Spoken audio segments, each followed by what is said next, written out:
Hey everyone, Cary Minden here. Just wanted to reach out and do a quick market update. I've been getting a lot of questions since my last one was a month and a half ago at this point. And the market keeps being hot or cold this year would be how I would put the market. It's been really hot. And then in the last couple of weeks with interest rates spiking upwards again, um, it's kind of cooled off again on some of the activity I see. And again, some of the overwhelming nationwide stuff. So there are spots within the country where prices are going down. There's even spots within our local region where prices are going down, but overall in the local region where I am based in the Vancouver, Portland metro area, other than the core of downtown Portland and the condos and houses there, and some of the other areas like that, prices in the suburbs are rock solid. Now you go where you're commuting out in the boonies, technical term there. Prices again are softening a bit. But the broad category is the encouragement is one, if you're selling. So if you're a seller contemplating selling and you need to sell because the big three, you have a job change that takes you out of the area, you have a death in the family, or you're an heir where unfortunately the parents passed away, or divorce. Those are the big three reasons people move: divorce, death, and job change, out of the area, job change usually. So if you're in one of those situations, it's still a good time to sell. It's not the super hot rabid market where you can get away with telling the buyers to bug off and you're not doing anything with an inspection and you're refusing all concessions. It's kind of back to a normal market where the buyers will come in. You're going to be 30, 60, 90 days, depending where you're located, to get strong, solid offers in. Could be as little as a week or two if you're in the suburban and urban areas. But as a whole within the region, 30 to 45 days is the average right now. Though that's gone down here recently.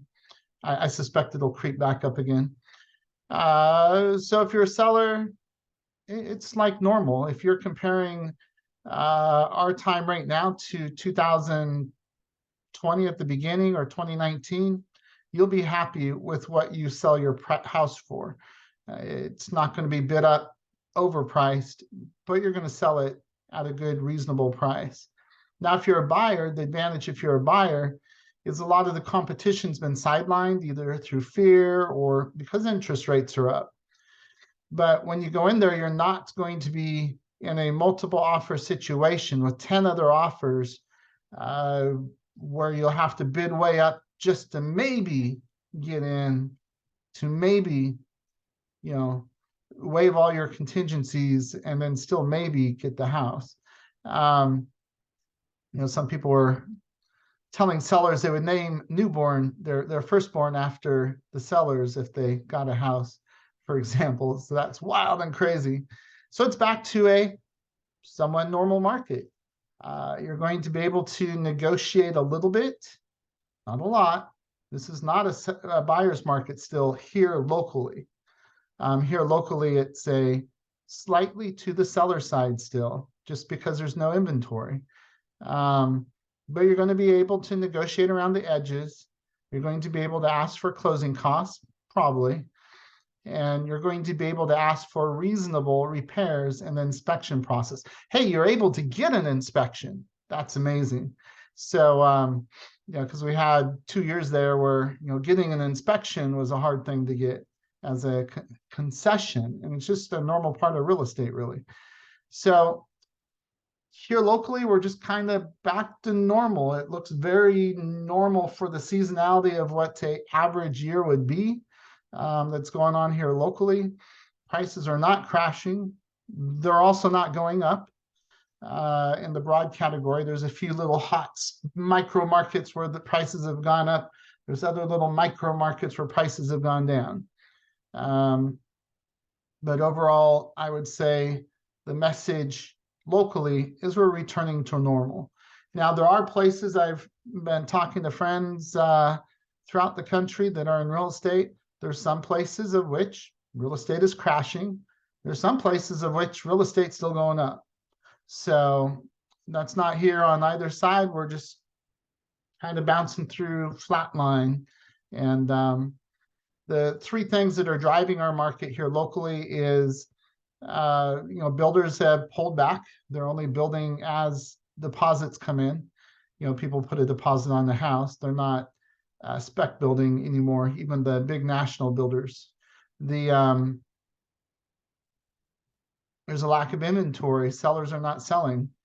You pick on a lot of sellers. It's called the lock-in effect. It's going around the internet. You can Google it. And that's all the 92% of homeowners that have an interest rate under 3.5%. And with rates high, they feel locked in. Unless the big three happen, unless divorce, death, or job loss, or job change happen, they're not going to sell their house. Their current mortgage is cheaper than renting.